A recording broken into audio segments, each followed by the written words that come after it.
Hello दोस्त। आज 262 army medical core day का शुभकामनाएं सबको देता हूँ। आर्मी मेडिकल कोर के रहते हुए मैं मेरा एक अनुभव आपके साथ शेयर करना चाहता हूँ। 2018 में मैं लेह में पोस्टेड था। तब लगभग जनवरी का टाइम था। टेम्परेचर -18 -19 ऐसे चल रहा था। तो रात के दौरान रात के 10 बजे के करीब अपने पास एक पेशेंट आया जो बहुत फीवर कंप्लेन करके आया। तो चेक किया, उसका फीवर 103 104 ऐसा टेम्परेचर था। तो फिर हमने डॉक्टर को बताया रात में। तो फिर डॉक्टर ने बताया ठीक है, उनको पैरासीटामोल इन्फ्यूशन चलाओ। तो फिर हमने पैरासीटामोल इन्फ्यूशन चलाया। फिर उसके बाद देखा उसका टेम्परेचर फिर भी डाउन नहीं हो रहा था। तो फिर डॉक्टर को दोबारा फ़ोन किया हमने लगभग 11:30 बजे। तो फिर डॉक्टर ने बताया जैसे टेम्परेचर डाउन नहीं हो रहा था, एक काम करिए, उसको स्पॉन्ज बाथ करवाया है।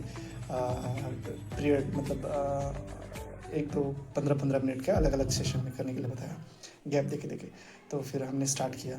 उसका पहले बार 15 मिनट किया स्पॉन्ज बाथ। फिर उसके बाद फिर भी टेम्परेचर कम नहीं हुआ। फिर आधा घंटा रुका। फिर आधा घंटे बाद दोबारा स्पॉन्ज बाथ स्टार्ट किया। तब तक टाइम लगभग 12:30 पौने 1 तक हो गया। फिर स्पॉन्ज बाथ करने के बाद फिर भी डाउन नहीं हो रहा।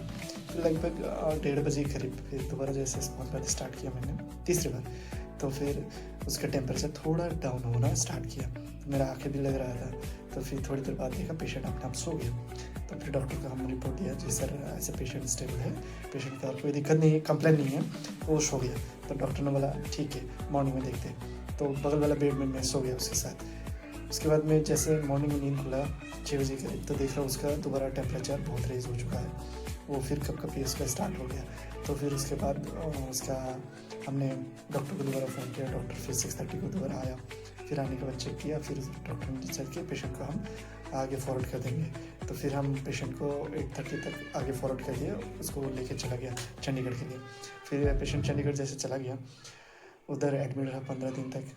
उसके बाद वो जैसे फिट फॉर हुआ, फिर उसके बाद वहाँ से उसको डिस्चार्ज कर दिया, एज ए सिक लीव भेज दिया 28 डेज़ का।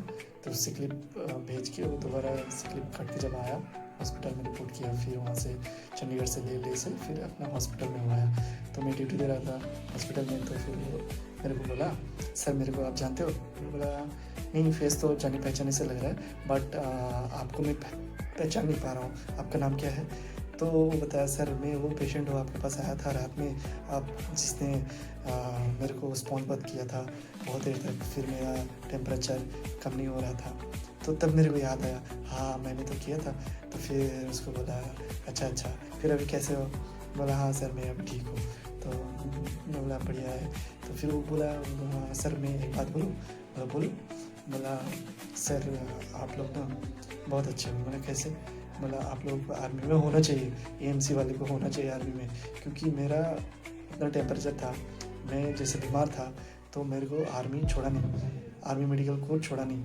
आप लोग मेरे को रात भर ट्रीट किया, इतना प्यार से ट्रीट किया, मेरा फिर टेम्परेचर डाउन करवाया, फिर उसके बाद मॉर्निंग में मेरे को आगे भेजा। तो बोला मेरे को ना अगर घर में रहते तो फिर मेरे घर वाले भी ऐसे ट्रीट नहीं करते, आप लोग जैसे आप मेरे को ऐसे ही ट्रीट किया, मेरे घर वाले भी इतना नहीं करते। तो मैं बोला अरे नहीं ऐसा कुछ नहीं है, अपना काम ही ऐसा है एएमसी में जो हम ऐसे ही करते रहता है। तो बोला नहीं सर आप लोग बहुत अच्छे हो, एएमसी में बहुत अच्छा है सर, बंदे लोग इतना कोऑपरेटिव इतना हेल्पफुल है ना, मैं लाइफ में ऐसा देखा नहीं। तो सुन के अच्छा लगा। फिर वो बंदा उतने में मेरे को गले लग गया, मैं बड़ा भावुक हो गया। मैं बोला ठीक है कोई बात नहीं। तो फिर वो बंदा चला गया। तो मेरे को ऐसे प्राउड फील हुआ ना as a part of army medical corps. मैं बहुत खुश हुआ और इसमें मेरे को अप्रिशिएट किया, चलो मैं आगे और अच्छा काम कर सकूँ। तो ऐसे ही काम करते रहना है, चाहे कहीं पे भी है, भगवान आपको फल दे ही देता है, कैसे भी हो आपको बाद में पता चलता है। तो आर्मी मेडिकल कोर के दिन आज मैं मेरे तरफ से और आर्मी मेडिकल कोर की तरफ से आप सबको बधाई हो। आप लोग अच्छा रहे, स्वस्थ रहिए। Thank you so much.